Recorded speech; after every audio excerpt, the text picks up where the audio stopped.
အားလုံးပဲမင်္ဂလာပါရှင်ဒီတစ်ခေါက်မှာညီမကနှင်းစင်3စကပြောအချုပ်ကိုပြန်လဲပြီးတော့မှမျှဝေပေးချင်ပါတယ်ရှင်မဖြစ်မနေအလုပ်ထမှာပဲဖြစ်ဖြစ်ဒီမှာပဲဖြစ်ဖြစ်နှင်းစင်3ရရဲ့စကလုံးအချုပ်ကိုပြန်လဲပြီးတော့မှမျှဝေပေးချင်ပါတယ်ရှင်ညီမတို့တူတူလိုက်ပြီးတော့မှလေ့လာကြည့်အောင်နော်ပညာဌာနဗီဒီယိုဖိုင်လေးဖြစ်တဲ့အတွက်လိုက်ပြီးတော့မှလေ့လာကြည့်နော်ဖြည်းဖြည်းလေးနဲ့မှန်မှန်လေးညီမပြောပြပေးသွားပါမယ်ရှင်ဘယ်သူလဲဆိုလို့ရှိရင်စီယပါဘယ်သူလဲစီယပါ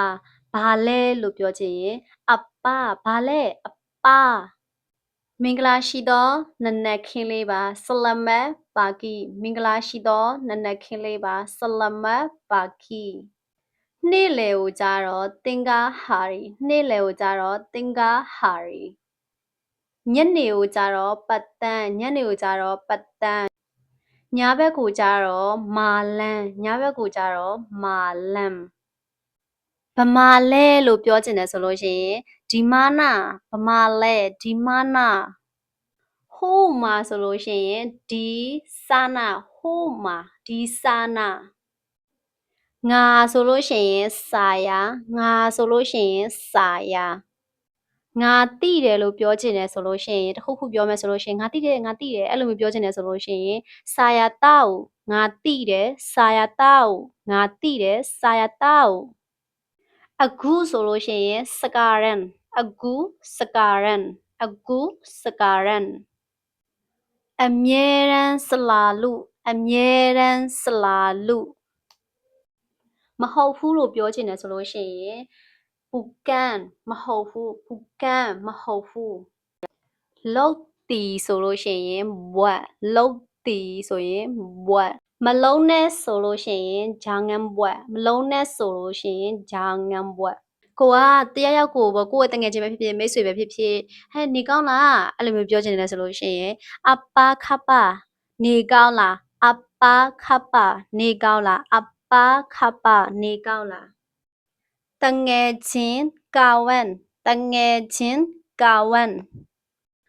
စားတီမာကန်စားတီမာကန်တောက်တီမီနုံတောက်တီမီနုံခါရာကိုကြတော့ပါဟစ်ခါရာကိုကြတော့ပါဟစ်ချိုရာကိုကြတော့မာနစ်ချိုရာကိုကြတော့မာနစ်ငန်နာကိုကြတော့မာစင်ငန်နာကိုကြတော့မာစင်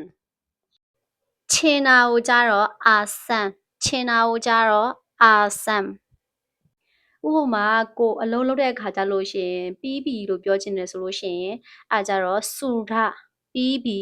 စူဒပြီးပြီစူဒဥပမာကိုတခုခုလုပ်တဲ့အခါကြလို့ရှိရင်နေရလားအဲ့လိုမျိုးမေးချင်တယ်ဆိုလို့ရှိရင်ဘူလေးကဘူလေးကရတယ်လို့ပြောချင်တယ်ဆိုလို့ရှိရင်ဘိုလေးရတယ်ဘိုလေးမလေးစကားမှာကားဆိုတာကကြတော့လာဆိုပြီးမြန်မာအဓိပ္ပာယ်နဲ့တူတူပဲပေါ့နော်ဟုတ်လားလာဆိုတဲ့ဥစ္စာကိုသူကနောက်ကနေပြီးတော့ကာဆိုပြီးတော့မှထည့်ပြောတယ်လို့မျိုးရလားမရဘူးလားဆိုရင်နောက်မှာကျတော့လဲတဘိုလေးတ